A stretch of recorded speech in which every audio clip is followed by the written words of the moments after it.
नमस्कार दोस्तों। अभी डिपार्टमेंट ऑफ एक्सपेंडिचर ने 29 अगस्त 2022 को ऑफिस मेमोरेंडम जारी किया है, जिसके थ्रू उन्होंने कुछ इंस्ट्रक्शन जारी किए हैं कि एलटीसी के लिए एयर टिकट बुक कराते वक्त किन किन बातों का ध्यान रखना है। ये इस सीरीज़ में डिपार्टमेंट ऑफ एक्सपेंडिचर द्वारा इशू किया गया तीसरा ऑफिस मेमोरेंडम है। इससे पहले भी एयर टिकट की बुकिंग के लिए 2 office memorandum department of expenditure जारी कर चुका है, एक 16 फरवरी को और एक 16 जून को। अगर उन ऑफिस मेमोरेंडम से रिलेटेड वीडियो अगर आपने अभी तक नहीं देखी है तो उनका लिंक मैं इस वीडियो की डिस्क्रिप्शन में डाल दूंगा, तो आप उसे भी चेक कर सकते हैं। तो इस ऑफिस मेमोरेंडम की ज़रूरत इसलिए थी क्योंकि लास्ट के जो 2 ऑफिस मेमोरेंडम थे उसमें कुछ एस्पेक्ट्स ऐसी थी, कुछ क्वेश्चंस ऐसे थे जिनको क्लियर नहीं किया गया था। हालांकि अभी करंट का ऑफिस मेमोरेंडम जो 29 अगस्त को जारी किया है वो पूरा का पूरा एलटीसी से रिलेटेड है, और कुछ एस्पेक्ट्स ऐसी इसमें बताई गई हैं जो पिछले 2 ऑफिस मेमोरेंडम में मिसिंग थी। तो वो एस्पेक्ट थी, एक तो लास्ट के 2 ऑफिस मेमोरेंडम में ये नहीं बताया गया था कि जिस बेस्ट अवेलेबल फेयर पे फ़्लाइट को बुक करना है और बुकिंग के बाद जब हम क्लेम को फाइल करेंगे रिम्बर्समेंट के लिए, तो अकाउंट सेक्शन इस बात को कैसे वेरीफाई करेगा कि ये बेस्ट अवेलेबल फेयर था या नहीं। दूसरा, पिछले दोनों ऑफिस मेमोरेंडम में एलटीसी एडवांस के बारे में कुछ नहीं बताया गया था। और तीसरा, एक already LTC eighty scheme government की ऑलरेडी इन फोर्स है अंडर स्पेशल डिस्पेंसेशन स्कीम, तो उसके बारे में कुछ भी पिछले 2 ऑफिस मेमोरेंडम में नहीं कहा गया था। तो ये तीनों जो एस्पेक्ट हैं, इन तीनों एस्पेक्ट को और इसके अलावा कुछ और भी इंफॉर्मेशन है जो डिपार्टमेंट ऑफ एक्सपेंडिचर ने इस करंट ऑफिस मेमोरेंडम में कवर करने की कोशिश की है। हालांकि उन्होंने इस ऑफिस मेमोरेंडम की शुरुआत भी फिर से अपना स्ट्रेस करते हुए की है कि एक तो आपको जो एयर टिकट्स परचेज़ करनी है वो जो 3 ऑथोराइज एजेंट हैं उन्हीं में से किसी से करनी है, क्योंकि अगर आप किसी थर्ड पार्टी से अपनी एयर टिकट की बुकिंग कराते हैं तो उस केस में आपको जो रिलैक्सेशन मिलेगी वो या तो financial adviser to the concern department और मिनिस्ट्री आपको वो रिलैक्सेशन देंगे, या फिर हेड ऑफ़ द डिपार्टमेंट, आप जिस भी डिपार्टमेंट में काम कर रहे हैं उसका जो हेड ऑफ़ द डिपार्टमेंट है,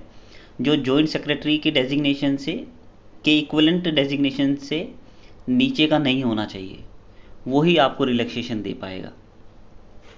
और दूसरा, इन्होंने स्ट्रेस किया है कि ये जो इंस्ट्रक्शंस है ये सिर्फ टूर तक एप्लीकेबल नहीं है, टूर के साथ साथ ये इंस्ट्रक्शन एलटीसी को भी कवर करते हैं। मीन्स पिछले 2 ऑफिस मेमोरेंडम में भी जो इंस्ट्रक्शन इन्होंने दिए हैं वो एलटीसी के लिए भी लागू होते हैं।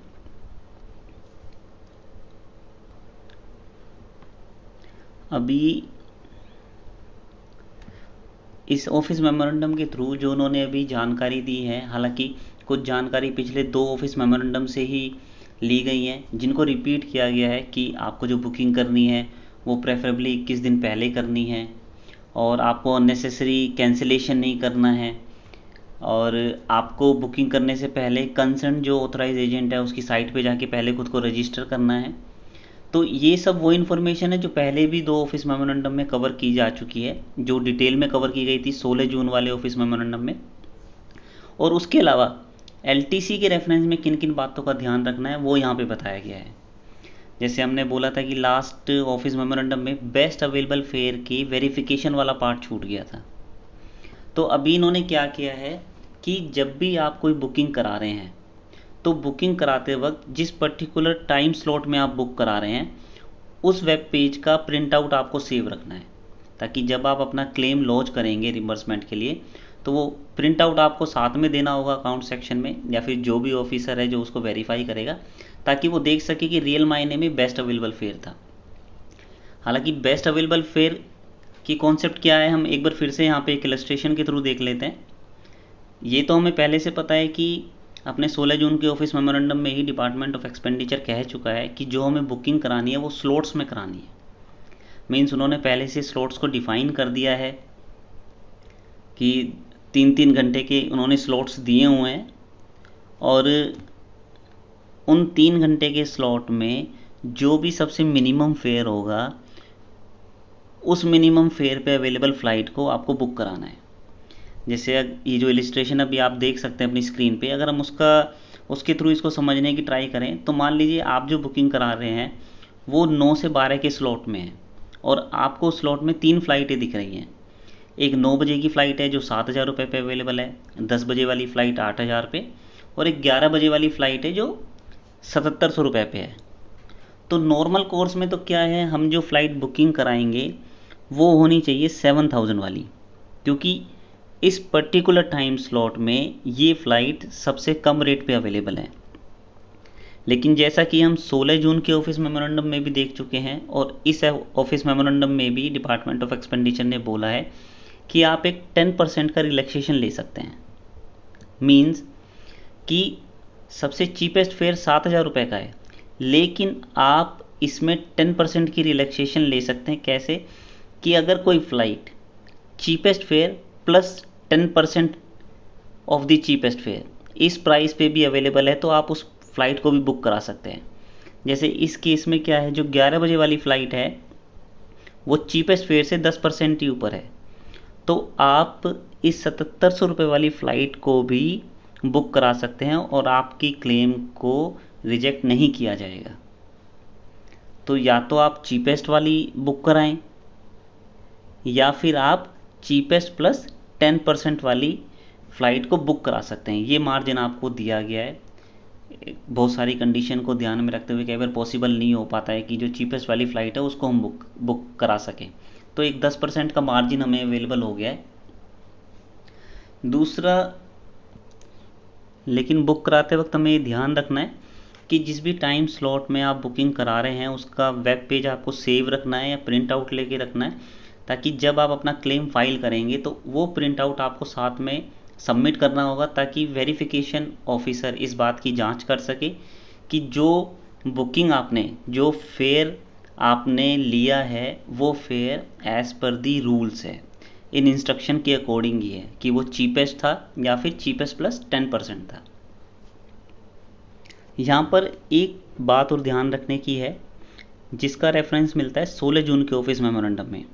वहाँ पे टूर की रिगार्डिंग बुकिंग करते वक्त गवर्नमेंट ने एक और रिलैक्सेशन दी हुई थी, जिसमें आप एक टिकट तो बुक करा ही सकते हैं टूर के लिए, लेकिन इमरजेंसी को ध्यान में रखते हुए 2 ऑल्टरनेट फ़्लाइट भी बुक कर सकते थे इन डिफरेंट टाइम स्लॉट्स। लेकिन एलटीसी के केस में गवर्नमेंट ने इस तरीके की कोई रिलैक्सेशन नहीं दी है। आप सिर्फ एक ही पर्टिकुलर टाइम स्लॉट में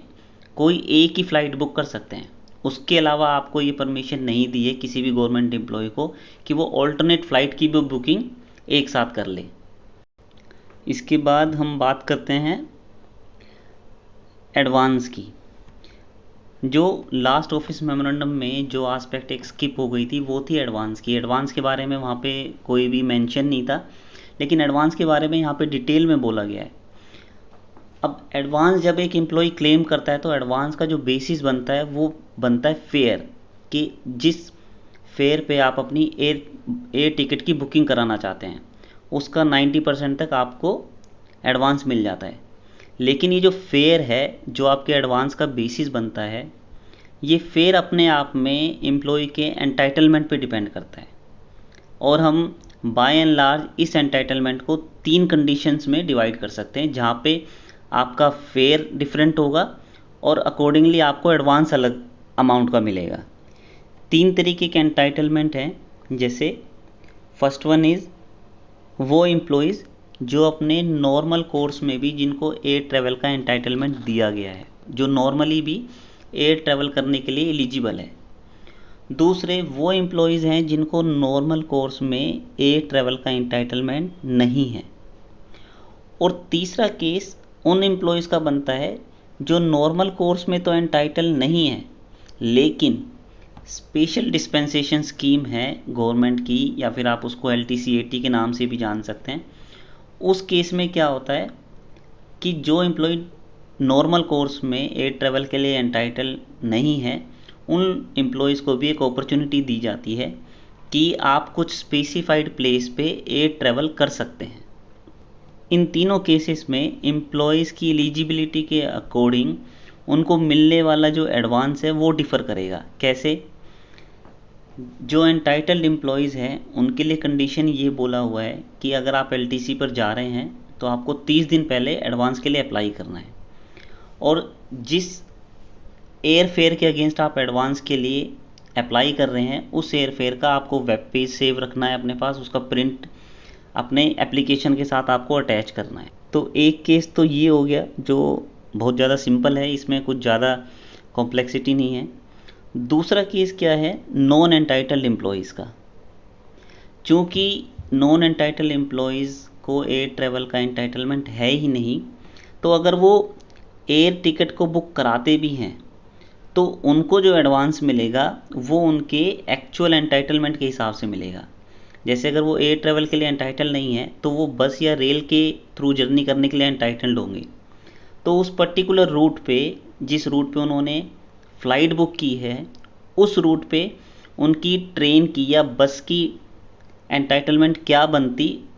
उस फेयर का उनको 90% का एडवांस दिया जा सकता है। और तीसरी कंडीशन बनती है ये स्पेशल डिस्पेंसेशन स्कीम। हालांकि इसमें भी दो पर्टिकुलर सब पार्ट बन सकते हैं जिनको भी हम डिस्कस करेंगे। जैसा कि हमने अपनी पिछली वीडियो में बताया था कि जो स्पेशल डिस्पेंसेशन स्कीम है उसमें कुछ रूट्स फिक्स किए हुए हैं। जैसे एग्जांपल के लिए अगर हम लें, हमने लास्ट वीडियो में भी एग्जांपल लिया था अपना LTCAT वाली में, कि मान लीजिए आपका प्लेस ऑफ पोस्टिंग कानपुर है और आप पोर्ट ब्लेयर जाना चाहते हैं, तो जो रूट फिक्स है जो non entitled employees air travelling के लिए ले सकते हैं वो कोलकाता, चेन्नई या विशाखापट्टनम, इन तीनों में से किसी भी जगह से वो पोर्ट ब्लेयर फ़्लाइट के थ्रू जा सकते हैं।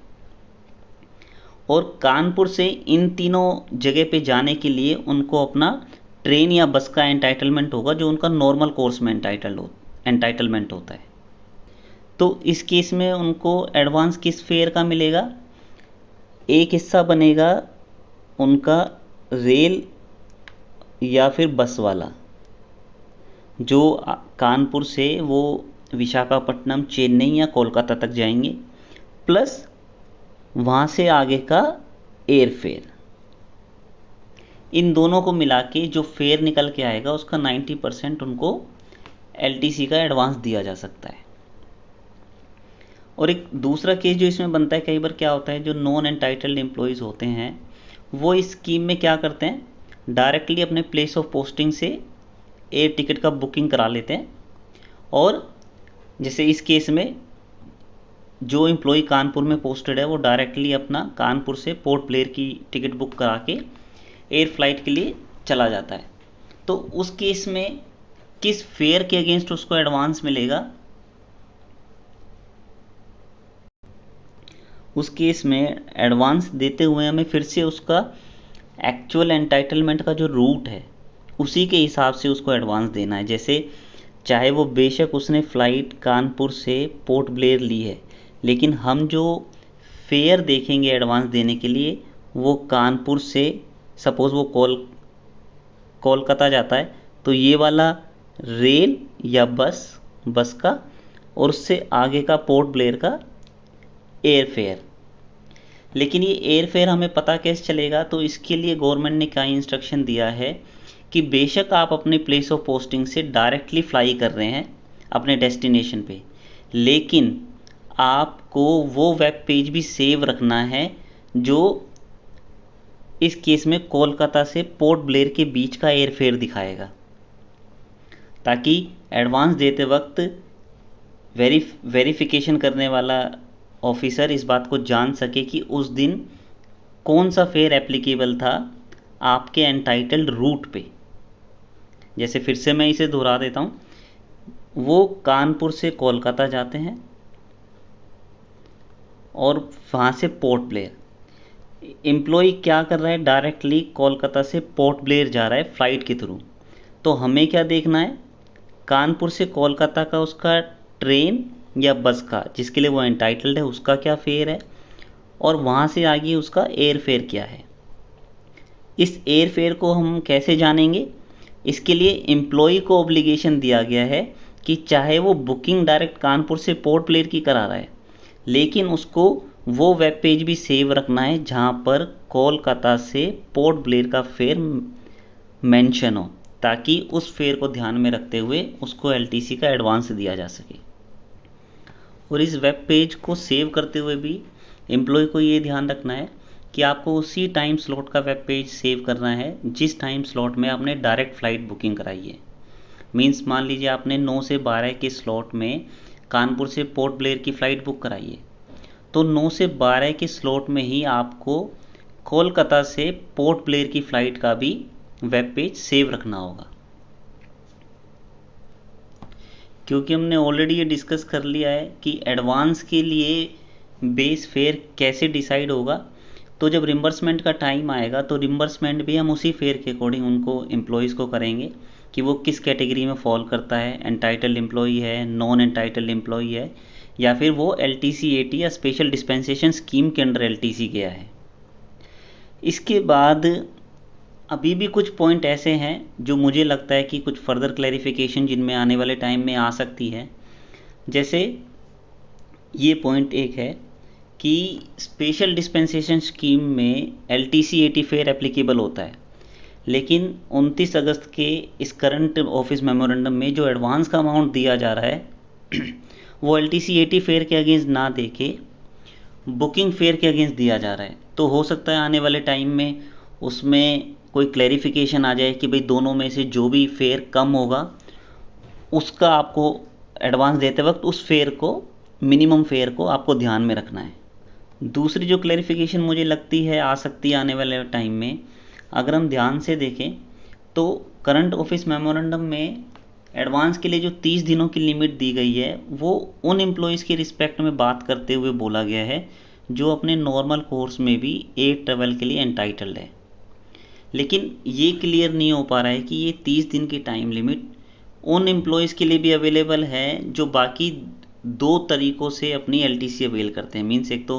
नॉन एंटाइटल्ड एम्प्लॉयज़ हैं और एक वो एम्प्लॉयज़ जो स्पेशल डिस्पेंसेशन स्कीम के अंडर स्पेसिफाइड प्लेसेस पे जाते हैं।